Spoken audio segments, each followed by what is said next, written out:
¿Qué sería de nuestra vida si todo lo que somos cambia? ¿Cómo reconocernos de forma auténtica cuando todo lo que creímos ser se transforma? ¿Cómo llamarnos humanos si los otros ni siquiera nos ven así? Estas preguntas y posiblemente muchísimas más entran en el juego mental de aquellos que ven transformada su vida y la forma en que otros ven y juzgan su existencia, ya sea porque la realidad les presenta un cambio o porque tienen un miedo profundo a él. Hombres y mujeres, históricamente, han tenido que asumir el reto que aquellos cuestionamientos generan en la existencia. Si algo le enseña a mirar el pasado y pensar en el porvenir al ser humano, es que la tranquilidad de la cotidianidad se puede destruir en unos cuantos segundos. Esa es la realidad que tenemos que afrontar, para bien o para mal. Históricamente se ha aceptado tal hecho. Se sobreentiende que se puede pasar de un día para otro, de la libertad a la esclavitud, de la riqueza a la mayor indigencia, de la felicidad al mayor de los lamentos.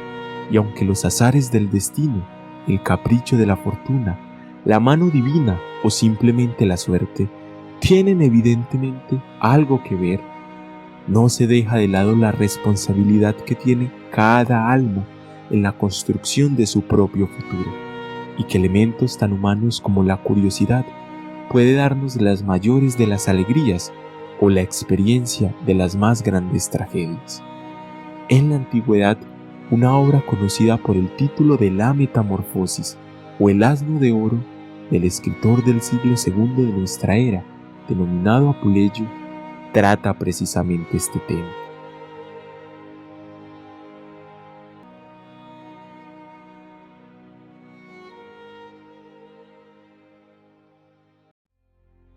Hablar de Apuleyo es la ambivalencia de sabernos siempre en falta, porque tenemos información, por supuesto, pero nos falta muchísima más. Sabemos que Apuleyo es africano, que nace en Madaura, hoy Argelia, en el siglo II de nuestra era. Los manuscritos y sus obras así lo dan a entender. También sabemos que gozó de una extraordinaria fama como uno de los referentes intelectuales y literarios de su siglo. En su ciudad natal lo distinguirían con la siguiente inscripción: al filósofo platónico, gloria de su ciudad, los madaurenses dedicaron esta lápida a expensas del erario. Esta información nos permite ubicarlo históricamente, hecho supremamente importante porque nos permite reconocer la calidad y el contexto en el que nuestro autor escribió. Pero como ya se dijo, decir que se sabe de él se debe hacer con reservas, porque aún nos falta mucho. No sabemos en qué año nació, ni cuál era su verdadero nombre, ya que si bien muchos dicen que éste llevaba el nombre del protagonista de su obra más famosa, llamado Lucio, esto es solo especulación. De su llegada al mundo los datos nos dicen que nació entre los años 114 y 125, y aunque la distancia en años no es tan grande, sí genera confusión, por lo que solo nos queda suponer. De su niñez y gusto por las letras sabemos que es producto de su padre. Este era de Italia y llegó a África en una expedición de veteranos para repoblar aquella colonia romana de Madaura. En esta ciudad su padre se asentaría y construiría su capital político, alcanzando la suprema magistratura del Triunvirato. Apuleyo, como hijo de una familia distinguida, tuvo una muy buena educación, como le correspondía a alguien de su posición. Sus primeros pasos educativos fueron en Cartago, aquella denominada la venerable maestra de toda la provincia. Terminando su primera época escolar, muere su padre, y con la buena fortuna que hereda, se dedica a su insaciable curiosidad por aprender, por lo que con un buen respaldo económico en su bolsillo, se dedicaría a viajar por Oriente, Grecia y, por supuesto, Italia.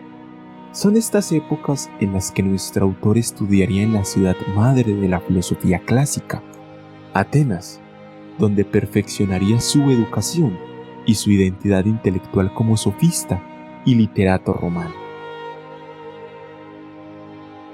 Recordemos que en el siglo II de nuestra era se dio la denominada Segunda Sofística, caracterizada por un alto interés por los sofistas griegos del siglo V antes de nuestra era, la retórica, la filosofía. En fin, los sofistas recorrían el Imperio Romano conversando, leyendo y debatiendo sobre diferentes temas. Eran nómadas intelectuales que se movían por los centros culturales de la época. Este era el oficio al que se dedicaría nuestro autor, hecho que se ve reflejado en las distintas obras de su procedencia que nos ha llegado. Es necesario recordar, haciendo un pequeño paréntesis, que es en este momento histórico entre el gobierno de Adriano, del 117 al 138, y de Marco Aurelio, del 161 al 180, donde florecieron los comentarios y manuales, donde se valoraba más la brillantez externa y el dominio de muchos temas, así sea de forma superficial. El conocimiento profundo en temas particulares se dejó un poco de lado. El imperio era cosmopolita, con representantes e ideas de todos los rincones. La cultura era bilingüe, el latín y el griego estaban a la orden del día. Y volviendo a la formación de nuestro autor, sabemos que éste se entusiasmó con el aristotelismo y muchísimo más con el platonismo.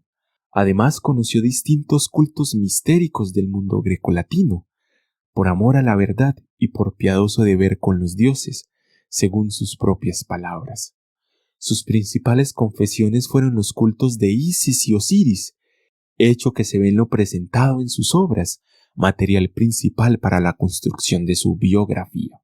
Este caminaba por el mundo en viajes científicos, dictaba conferencias en latín y griego, daba discursos en las ciudades a las que llegaba, y su elocuencia se esparcía en cada lugar que le daba la oportunidad de expresarse.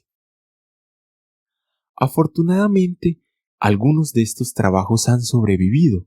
Podemos encontrar estudios importantes de Apuleyo hablando, contrastando y analizando el conocimiento del momento o temas relevantes de la filosofía, como la doctrina neoplatónica, la lógica y el mundo. Algunos de estos trabajos que han sobrevivido son Platón y su doctrina, la interpretación, el mundo o el famoso trabajo sobre el dios de Sócrates. Algunos de estos trabajos los traeremos de forma independiente al canal.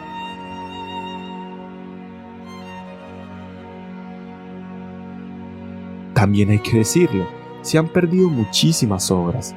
Algunos títulos extraviados de los que tenemos noticias son una traducción de Fedón, por ejemplo, un compendio de historia, sobre la República, un tratado de música, un tratado de aritmética, un tratado de agricultura, un tratado de física, un poema sobre las virtudes de Cipión, entre otros más.